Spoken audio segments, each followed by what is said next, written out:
Greetings, greetings, greetings, greetings, greetings, greetings, greetings, greetings, greetings. How's everybody doing today? Hope everything's going your way. We got another story for you today, starting off with a proverb. Actually, we're gonna do a proverb. Oh, forgot to bring my poem today. Well, we're gonna have to insert a different poem in here because I'm not going upstairs to get it right now. So proverb for today is isn't always free, and in fact may be the opposite of what you think you see. Freedom isn't always free, and in fact may be the opposite of what you think you see. Now that's a Doc Ock original. Just came up with that one today. So take that for what it's worth. Ruminate on it a little bit. See what you come up with. Freedom isn't always free, and in fact may be the opposite of what you think you see. Yeah, check that out. Meanwhile, moving on. Our word for the day, in place of the poem I was going to do by Henry Dumas today, I'm doing something today by Frederick Douglass. And the piece we're going to do today is oldie but a goodie. And I've got it right here, so I didn't have to go to the internet to find it. It's right on this little piece right here.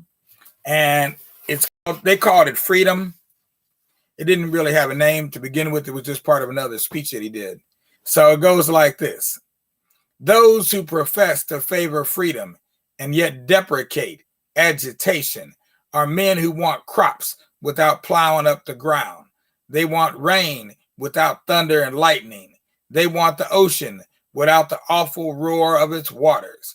This struggle may be a moral one, or it may be a physical one, or it may be both moral and physical, but it must be a struggle. Power concedes nothing without a demand. It never did, and it never will.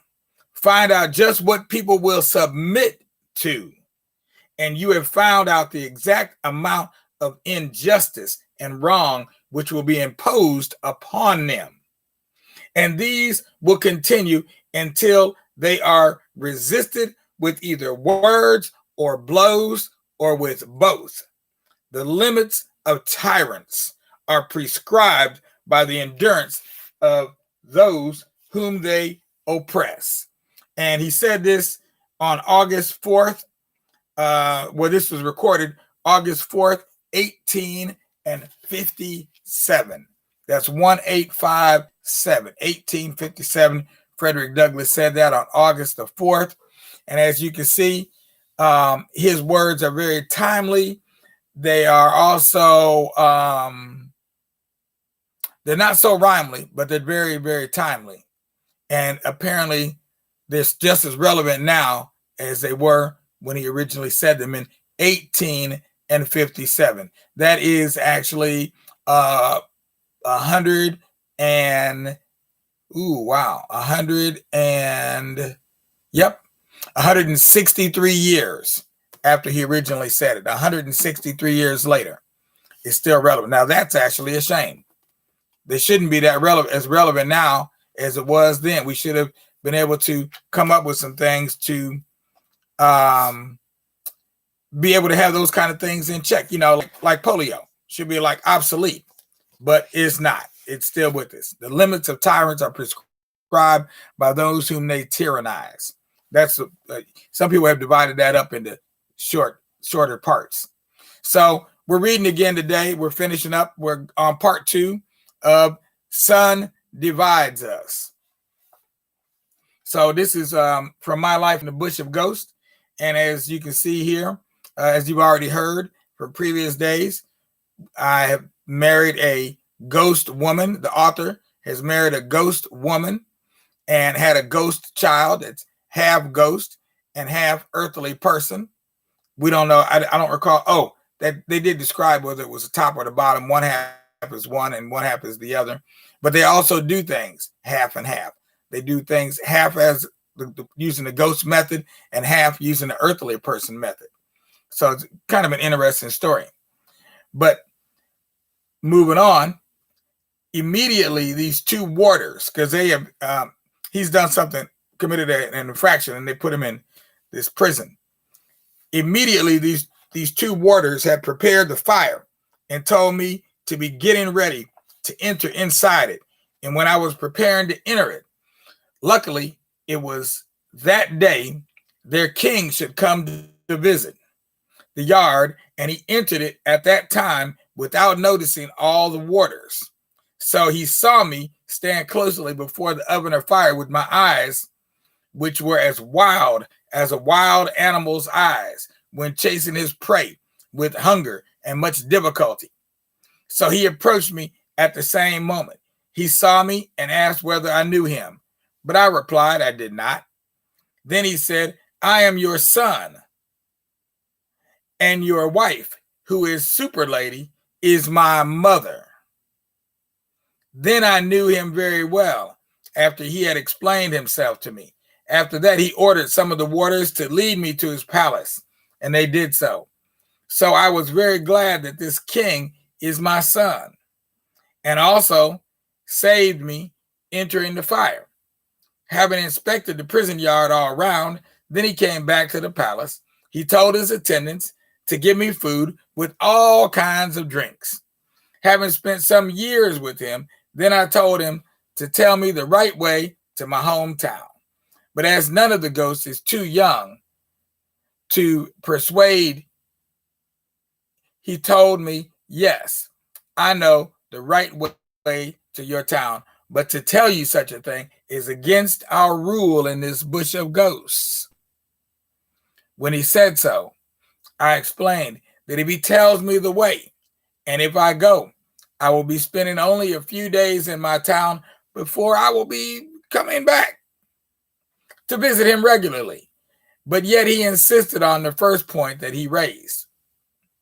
When it was a week later, after he refused to tell me the way, then I told him that I want to continue to find out the way.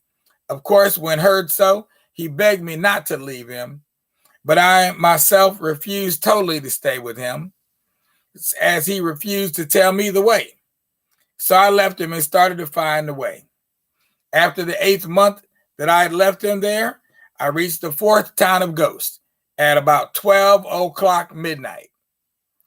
But I did not enter it at that time so that the guard ghosts might not catch me there as a thief, as in the town in which my son is the king. When it was 8 o'clock in the morning, then I entered the town and went direct to the king. I reported that I am a foreigner in his town, because at that time I could explain myself fully before any ghost. As I said that before, I left my wife, or that super lady, she taught me the language of the ghost. So by that, I explained before this king that it is disgraceful to hear that the earthly people are always abusing all the ghosts. And now I volunteer myself to go to their towns to warn them of this abuse. And I shall be glad if he will tell me the right way to any of the nearest earthly towns. After I explained to him like this, he waited for half an hour, of course. He could not identify me, that I am not a ghost, and he did not understand my trick, that I'm only trying to find out the right way from him. Before he started to reply my request, he told the ghost to give me food with drinks, as he noticed that I was feeling hunger at that time. As I was eating the food, then he was telling me, I will tell you the right way to the earth to go and warn them. If you can, volunteer your left arm to me, because one arm of the most beautiful of all my wives had been cut away before I married her, so that I will fit your own there, because it is our rule in this town that any king who is on the throne must not marry any armless or amputee as wife. And one of the rest of the wives had told this secret to all the chiefs, kingmakers, and the prominent ghosts of this town, that I married an armless ghostess as wife. The reason why she leaked out the secret is only because I love this armless wife more than the rest of them. all the chiefs and kingmakers with the prominent ghosts had come out and asked me about the matter in secret, whether it is true. But I told them it is not true, because if I tell them frankly that it is true, they will kill me. But when I told them that it is not the truth, then they told me that in 5 days to come, they will come to the palace. Then all my wives will come out and sit in a row. After that, every one of them will be grinding corn on the stone with 2 hands in the presence of the chiefs, kingmakers, and the prominent ghosts.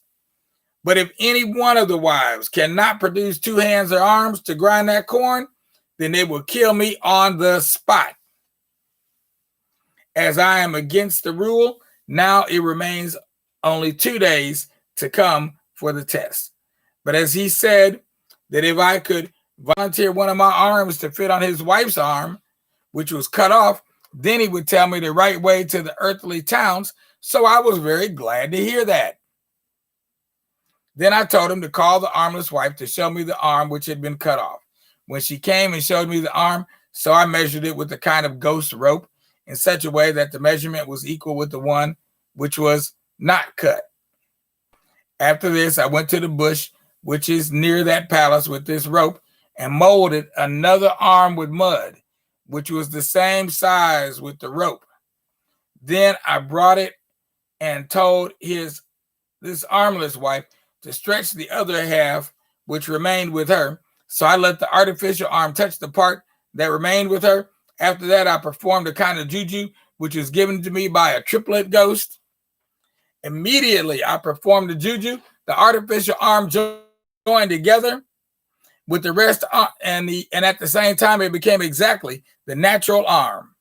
Even nobody could believe that it was cut off before, and none of the wives who hated her knew that she had got complete arms until the day of the inspection was reached. And all of them were still proud that they have complete arms, and were also telling this armless wife in the proverbial way that she is near to be killed with the king who loved her only. When the day of this inspection was reached, all the chiefs, kingmakers, with all the prominent ghosts of this town came to the palace. All of them sat in the same row. Then they put a flat grinding stone with corn on the front. After that, they called all the king's wives out and told them to sit down in a row at a little distance from them, and also told the king to sit in the middle. After that, they asked the king again, "Is it true that you married an armless ghostess as wife?" But he replied as usual that he did not marry an armless ghostess as wife at all. Having spoken, one of the inspectors started to command every one of those wives to be grinding that corn on the stone with 2 hands, so that the wife who has an arm might be detected. The wife who has an arm might be detected. But after all the rest who had complete hands ground the corn with their complete hands successfully, they told the one who was suspected to be armless that it is her turn to grind the corn. But as she was all the while hiding the hand under her cloth till the time she was called, so she got up and approached the stone. But the other wives were still thinking that she would not be able to grind it. So she knelt down and ground the corn successfully with 2 hands, as the other wives were still thinking that she would not be able to grind it. So she knelt down, with 2 hands, as the other wives. When the rest of the wives with the chiefs, kingmakers, and prominent ghosts who were inspectors saw her with 2 complete hands, all were greatly surprised. Then these chiefs, kingmakers, and prominent ghosts or inspectors asked the rest of the wives, "Why did all of you tell a lie against the king that he married an armless ghostess as wife?" But when none of them could answer this question and only looked as dummies, then the inspectors killed all of them except the one who was supposed to be armless, because it is their rule as well in this town not to tell lies against the king. After all have been killed, then the inspectors went back to their houses. So the beauty of a woman or a lady among ugly women or many ugly ladies is always resulting in extreme hatred, and the hatred sometimes brings good luck to one who is abhorred or hated, because it is only this beautiful goddess, ghostess, was then the ruler of the palace with the king after the rest of the wives who hated her greatly for her beauty had been killed. After a week that I had done this wonderful work to this king and also saved his wife, then I asked him to tell me the right way to the earthly town as he promised before. But instead of telling me the way, he said, I'd like you to stay here with me for the period of 15 years. Perhaps the arm may be cut unexpectedly so that you may rejoin it again. Of course, I did not blame him, as he told me to wait for 15 years because he did not know that I am not a ghost. Although I believed that my trick would not succeed, then I left there at night without his knowledge and continued my journey as usual until I entered a very clean town which resembled an earthly town. Even at first, I thought that it is my town. So, moving on to the next town, the 10th town of ghosts.